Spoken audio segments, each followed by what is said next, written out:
Selamat pagi Bapak Ibu Saudara yang diberkati oleh Tuhan.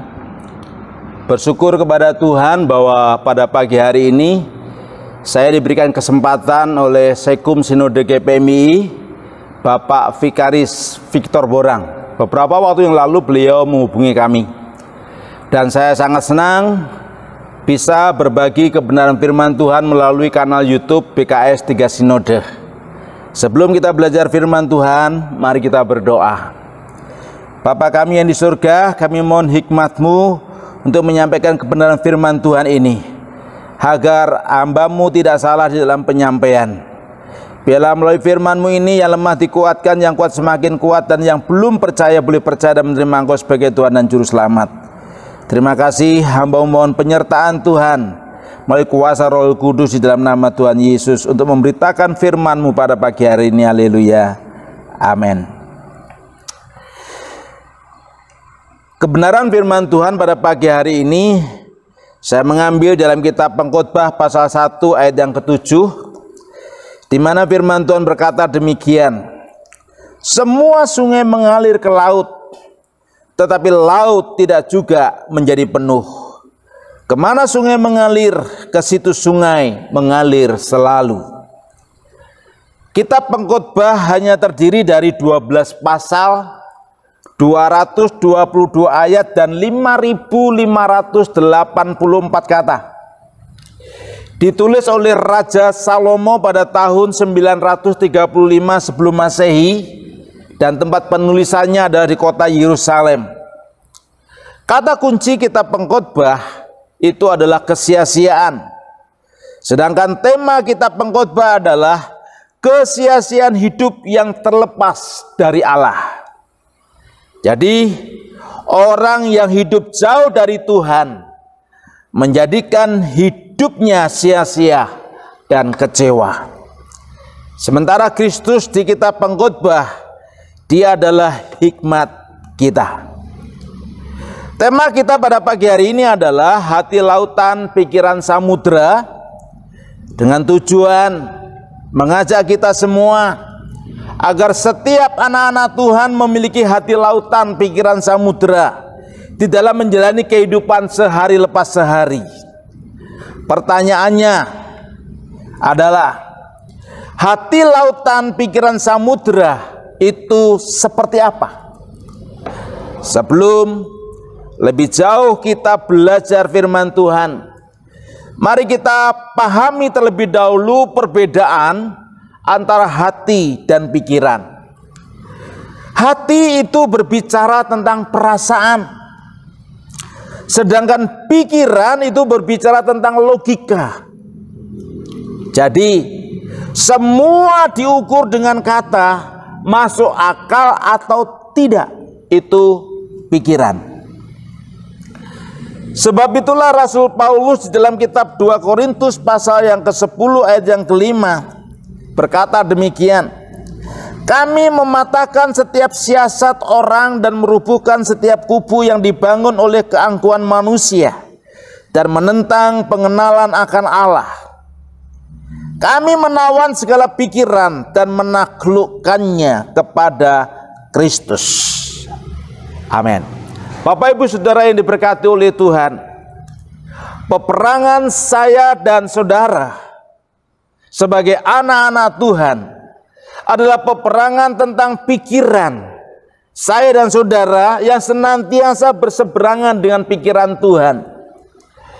Namun sebagai anak-anak Tuhan, apapun alasannya, tidak ada kata menawar bahwa saya dan saudara mau tidak mau, suka atau tidak suka, sebagai anak-anak Tuhan yang sudah dipilihnya, yang sudah dikasihinya, harus memiliki pikiran yang selaras dengan pikiran Kristus.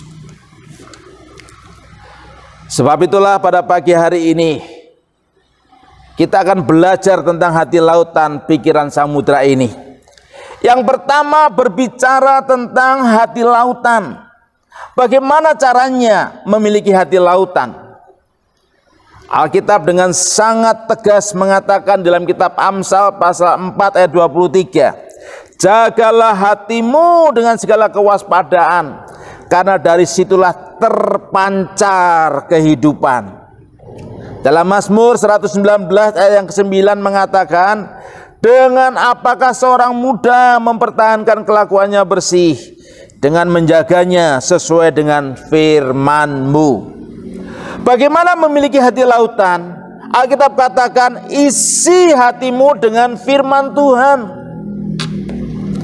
agar kelakuan kita selaras dengan maunya Tuhan, agar kehidupan kita senantiasa berkenan di hati Tuhan dan menjadi berkat bagi banyak orang. Untuk dapat mengisi hati kita dengan kebenaran firman Tuhan, maka tidak ada cara lain, yaitu membaca firman Tuhan setiap hari. Saya pernah katakan kepada jemaat Tuhan di GPI Simpang Pasir yang Tuhan percayakan untuk dilayani, orang yang bangun pagi tidak berdoa, dia terlalu berani menjalani hari ini tanpa Tuhan. Sebagai anak-anak Tuhan, apapun alasannya, bagaimanapun kesibukannya, maka menikmati hadirat Tuhan setiap hari merupakan kebutuhan yang harus dikerjakan. Karena dengan melalui kebenaran firman Tuhan inilah kita dipersiapkan untuk menjalani kehidupan ini. Melalui kebenaran firman Tuhan inilah supaya kehidupan kita tidak menyimpang ke kanan dan ke kiri. Dalam kitab Yosua pasal 1 ayat yang ke-8 mengatakan, renungkanlah firman Tuhan itu, Taurat Tuhan itu siang dan malam, supaya engkau bertindak hati-hati.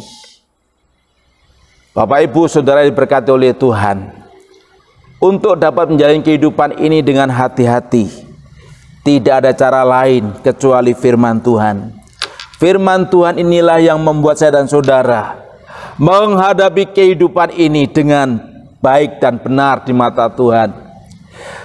Dengan mengisi kebenaran firman Tuhan, saya dan saudara adalah orang yang paling siap untuk menjalani kehidupan.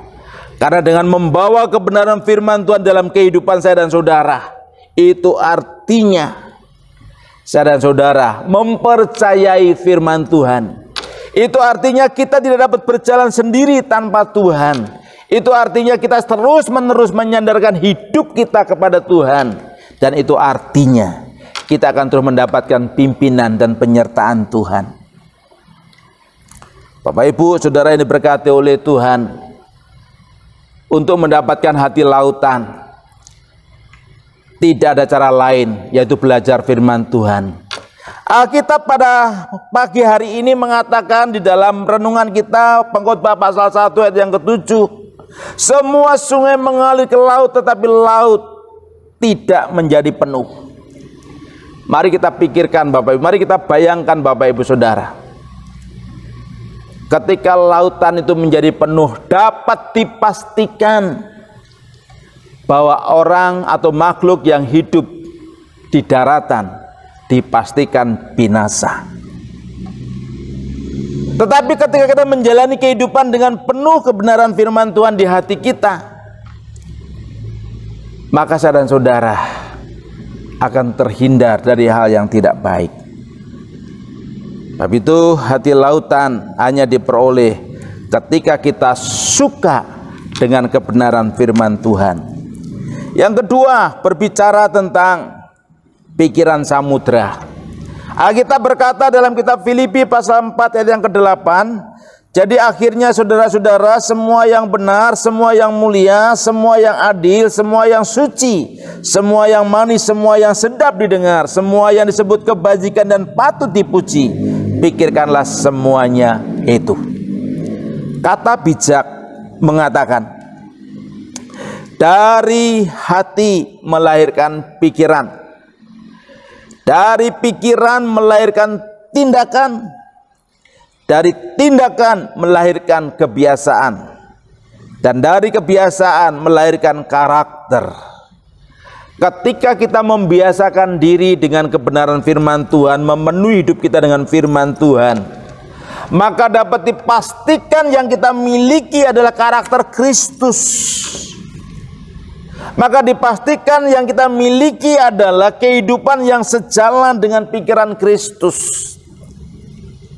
Sebab ketika pikiran kita dipenuhi dengan pikiran Kristus, maka dipastikan hati kita juga dipenuhi dengan firman Tuhan. Dan ketika hati kita dipenuhi dengan firman Tuhan, maka dipastikan kita memiliki pikiran yang luas seperti samudra dalam menghadapi kehidupan. Tuhan Yesus di dalam khotbahnya di bukit, dalam kitab Injil Matius pasal yang kelima ayat 11 sampai yang ke-12 berkata, "Berbahagialah kamu jika karena aku kamu dicela dan dianiaya, dan kepadamu difitnahkan segala yang jahat. Bersukacitalah dan bergembiralah, karena upahmu besar di surga. Sebab demikian juga telah dianiaya nabi-nabi yang sebelum kamu." Amin. Saudaraku yang diberkati oleh Tuhan, pikiran samudra adalah pikiran yang siap menghadapi kehidupan, di mana Alkitab mengatakan dengan sangat jelas, saya dan saudara tidak dapat menghindarkan diri dengan yang namanya difitnah. Kita tidak dapat menghindarkan diri dengan yang namanya dicela, tidak dihormati, tidak dihargai. Kalau kita tidak memiliki pikiran Kristus, tentu saja, sekali lagi, kalau kita tidak memiliki pikiran Kristus, tentu saja kita sudah berdarah-darah dalam menjalani kehidupan ini. Tetapi ketika kita memiliki pikiran Kristus, ketika kita diperhadapkan dengan persoalan, kita akan berkata, itu bukan barang baru. Dulu sebelum kita ada, itu sudah ada. Sebab itu ketika saya dan saudara memiliki pikiran samudra, maka saya dan saudara juga adalah orang yang paling siap menjalani kehidupan ini. Ada satu cerita tentang seorang pemuda yang putus cinta. Dia menangis meraung-raung. Dia akan mengakhiri seluruh kehidupannya. Dia merasa dunia ini terlalu gelap untuk dijalani. Namun dia bertemu dengan seorang kakek, dan kakek berkata, "Ada apa cucu? Aku bosan dengan kehidupan ini, kek. Aku tidak kuat, kek, dalam menjalani kehidupan ini. Ayo kita pulang ke rumah." Ke rumah kakek. Setiba di rumahnya kakek, kakek bilang kepada pemuda ini, "Ambillah gelas dan isilah air, lalu berikan garam 1 sendok penuh, aduklah." Pemuda itu melakukannya. Dan setelah diaduk, kakek berkata, "Cicipilah, apa yang kau rasakan?" Pemuda katakan, "Asin banget, kek. Oke, sekarang kamu pergi ke belakang. Di belakang ada drum yang sudah berisi air.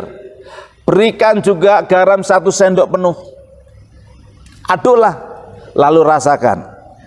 Pemuda itu melakukannya, dan kakek bertanya kepada dia, "Apa yang kamu rasakan?" "Tawar."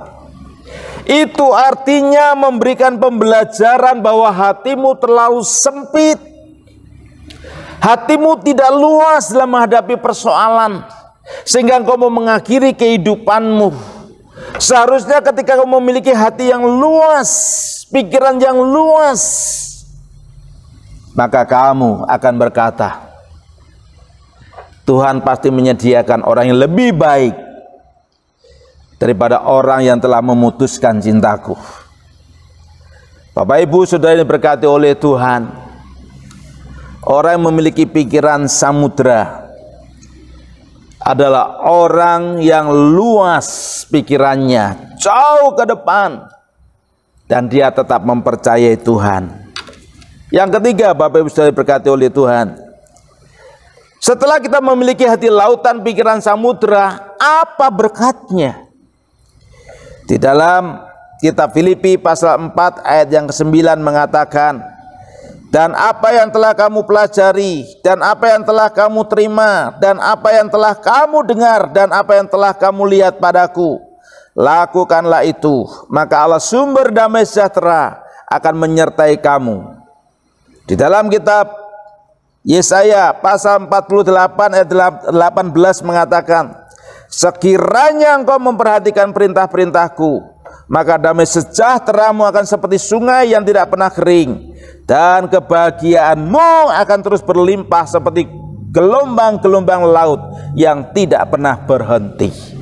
Alkitab dengan sangat jelas mengatakan bahwa ketika kita memiliki hati lautan, pikiran samudra, maka Allah sebagai sumber damai sejahtera akan menyertai kita. Maka Allah sumber damai sejahtera akan memberkati kita. Maka Allah sumber damai sejahtera, kita katakan dengan sangat jelas, kebahagiaan kita akan seperti gelombang-gelombang laut yang tidak pernah berhenti. Kalimat kuncinya adalah hati lautan, pikiran samudra akan membawa pemiliknya ke dalam damai sejahtera hidup yang tidak perlu diragukan. Mari kita berdoa. Terima kasih untuk firman-Mu Tuhan pada pagi hari ini. Bila firman-Mu itu akan memberkati setiap kami, firman-Mu akan mengiang-iang di telinga kami, agar kehidupan kami senantiasa bertumbuh dalam kebenaran firman Tuhan. Ajar kami Tuhan, agar terus hidup di jalan-jalan Tuhan, agar kami terus menikmati keberkatan Tuhan, damai sejahtera Tuhan, kebahagiaan Tuhan menjadi bagian kami. Terpujilah nama-Mu. Kami bersyukur untuk firman Tuhan pada pagi hari ini, di dalam nama Tuhan Yesus Kristus. Haleluya. Amin.